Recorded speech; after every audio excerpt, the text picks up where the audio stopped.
पाठ 19 विराम चिन्ह पंक्चुएशन मार्क्स। विराम का तात्पर्य है रुकना। यदि हम कहीं बाहर जा रहे हैं और समय समय पर न रुकें तो सड़क के नियमों का उल्लंघन होता है।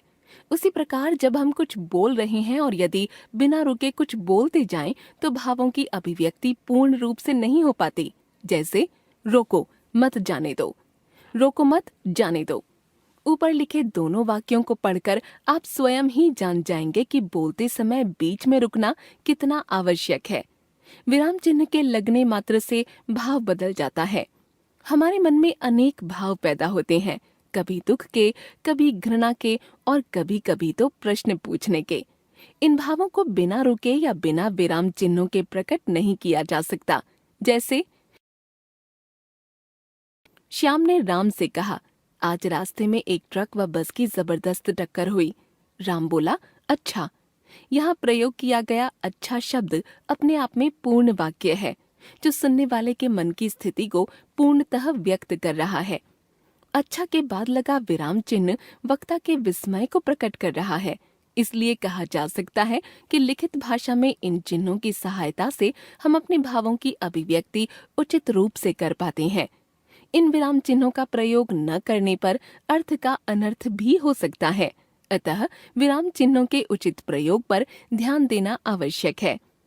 लिखते समय वाक्य के बीच में तथा अंत में विराम को प्रकट करने के लिए कुछ निश्चित चिन्हों का प्रयोग किया जाता है, जिन्हें विराम चिन्ह कहते हैं। समझते चलें, विराम चिन्हों के प्रयोग से वाक्य का आशय स्पष्ट हो जाता है। विराम चिन्हों के अभाव में वाक्य का सही अर्थ स्पष्ट नहीं होता। जैसे आयुष आया है, सामान्य सूचना। आयुष आया है, प्रश्नवाचक। आयुष आया है, आश्चर्य का भाव। देखा आपने कि विराम चिन्हों के प्रयोग से वाक्य का पूरा आशय बदल गया। हिंदी भाषा में प्रयोग होने वाले विराम चिन्ह। हिंदी में निम्नलिखित विराम चिन्हों का प्रयोग होता है।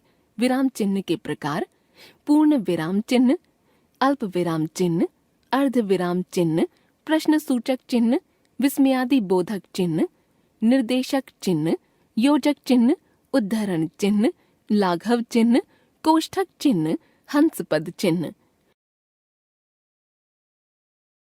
पूर्ण विराम चिन्ह वाक्य के पूर्ण होने पर अर्थात एक भाव या विचार की पूर्णता पर विराम चिन्ह का प्रयोग किया जाता है। वाक्य चाहे छोटा हो या बड़ा, पूर्ण विराम उसके अंत में ही आता है। जैसे रमेश घर जाता है, जल्दी जाओ, आयुष नहीं पढ़ता है। अल्प विराम चिन्ह जहाँ वाक्य में इच्छित भाव को प्रकट करने के लिए पूर्ण विराम की अपेक्षाकृत 1/4 समय के लिए रुकना पड़े, वहाँ अल्प विराम चिन्ह का प्रयोग होता है।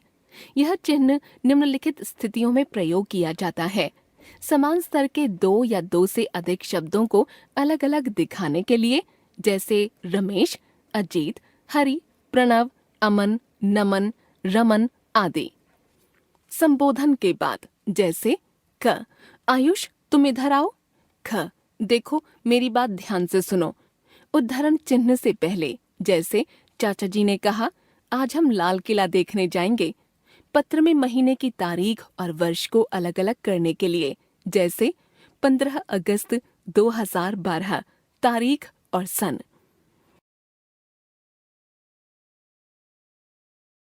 अर्ध विराम चिन्ह पूर्ण विराम और अल्प विराम के मध्य का चिन्ह अर्ध विराम है। इसमें पूर्ण विराम से कम समय तथा अल्प विराम से अधिक रुकना पड़ता है। जैसे भारत संसार का धर्म गुरु है, ऐसा सभी मानते हैं। मैं आपका पैसा चुका दूंगा, निश्चिंत रहिए। यह चिन्ह निम्नलिखित स्थितियों में प्रयोग किया जाता है: जब 2 या 2 से अधिक स्वतंत्र उपवाक्यों के बीच कोई योजक न हो तो अर्धविराम का प्रयोग किया जाता है। जैसे वह देर से उठा, नहाकर उसने नाश्ता किया, अपनी साइकिल उठाई और चल दिया। मिश्रित या संयुक्त वाक्यों में 2 विपरीत अर्थ प्रकट करने वाले उपवाक्यों के बीच में इस चिन्ह का प्रयोग किया जाता है। जैसे वह मेरे घर आता है, मैं उसके घर नहीं जाता। प्रश्न सूचक चिन्ह जिन वाक्यों में प्रश्न पूछा जाए वहां पूर्ण विराम के स्थान पर प्रश्न सूचक चिन्ह का प्रयोग होता है। जैसे आप कौन हैं? आप क्या करते हैं? आप कहाँ से आए हैं? विस्मयादि बोधक चिन्ह आश्चर्य, भय, घृणा, हर्ष, शोक आदि भावों को प्रकट करने के लिए इन चिन्हों का प्रयोग किया जाता है। जैसे अरे तुम यहाँ कैसे? अरे भारत हार गया। वाह क्या सुंदर दृश्य है। संबोधन में भी संबोधन शब्द के बाद विस्मयादि बोधक चिन्ह का प्रयोग किया जाता है।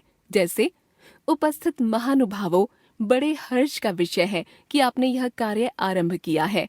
ध्यान रखिए, जहाँ किसी को साधारण तौर पर बुलाना हो वहाँ अल्प विराम तथा जहाँ दूर से या क्रोध आदि प्रकट करते हुए बुलाना हो तो वहाँ विस्मयादि बोधक चिन्ह का प्रयोग किया जाता है। जैसे रवि इधर आओ, सामान्य तौर पर बुलाना। रवि इधर आओ, क्रोध प्रकट करते हुए बुलाना। अरे बच्चों तुम इधर क्या कर रहे हो? दूर से बुलाना। निर्देशक चिन्ह। निर्देशक चिन्ह का प्रयोग विषय विभाग संबंधी हर शीर्षक के आगे जहां उद्धरण देना हो वहां उदाहरण या जैसे के बाद लेखक के नाम के आगे तथा संवाद में बोलने वाले की बात से पहले किया जाता है। जैसे राकेश, आज मैं दशहरा मेला देखने जा रहा हूँ। नेहा, मुझे घर जल्दी जाना है। स्वराज हमारा जन्म सिद्ध अधिकार है। लोकमान्य तिलक। योजक चिन्ह। योजक का अर्थ है जोड़ने वाला, इसलिए योजक दो शब्दों को जोड़ने के लिए अर्थात सामासिक पदों, पुनरुक्त या युग्म शब्दों तथा तुलनात्मक शब्दों के बीच में लगाया जाता है। जैसे रात दिन, अमीर गरीब आदि, भरत सा भाई, चांद सी सूरत आदि, खाते खाते, पीते पीते आदि। उद्धरण चिन्ह। वाक्य के उद्धरण चिन्ह दो प्रकार के होते हैं, इकहरा उद्धरण चिन्ह, दोहरा उद्धरण चिन्ह। किसी के उपनाम तथा लेख, समाचार पत्र या पुस्तकों के शीर्षकों को उद्धृत करते समय इकहरे उद्धरण चिन्ह का प्रयोग किया जाता है। जैसे अयोध्या सिंह उपाध्याय हरिऔध, साकेत गुप्त जी की श्रेष्ठ रचना है। किसी व्यक्ति के कथन को मूल रूप में उद्धृत करने के लिए दोहरे उद्धरण चिन्ह का प्रयोग किया जाता है। जैसे स्वराज हमारा जन्म सिद्ध अधिकार है। लोकमान्य तिलक, तुम मुझे खून दो, मैं तुम्हें आजादी दूंगा। सुभाष चंद्र बोस। लाघव चिन्ह। शब्दों को संक्षिप्त रूप में लिखने के लिए इस चिन्ह का प्रयोग किया जाता है। जैसे डॉक्टर डॉ, उत्तर प्रदेश उ प्र, पंडित पन, कृपया पृष्ठ उलटिए क्री प्री उ, ईसवी ई। कोष्ठक चिन्ह। किसी पद का अर्थ प्रकट करने के लिए या नाटक में पात्र के हाव भाव आदि का चित्रण करने के लिए कोष्ठक चिन्ह का प्रयोग किया जाता है। जैसे सतत लगातार अध्ययन करने से हर कार्य आसान हो जाता है। द्वारपाल सिर झुकाकर, राजन संवाददाता आना चाहता है। क्रम सूचक अंकों एवं अक्षरों को अलग दिखाने के लिए भी कोष्ठक का प्रयोग किया जाता है। जैसे क्रिया के भेद दो आधार पर किए जाते हैं, एक कर्म के आधार पर, दो संरचना के आधार पर। हंस पद चिन्ह। लिखित भाषा का प्रयोग करते समय यदि गलती से कोई शब्द छूट जाए तो इसे लिखने के लिए हंस पद चिन्ह का प्रयोग करते हैं। इस चिन्ह को हंस पद या त्रुटिपरक चिन्ह भी कहते हैं। जैसे मैं कल विद्यालय नहीं जाऊंगा। सदा सत्य बोलना चाहिए। मैं आज बाजार जाऊंगा। हम जान गए विराम चिन्ह। विराम का अर्थ है रुकना।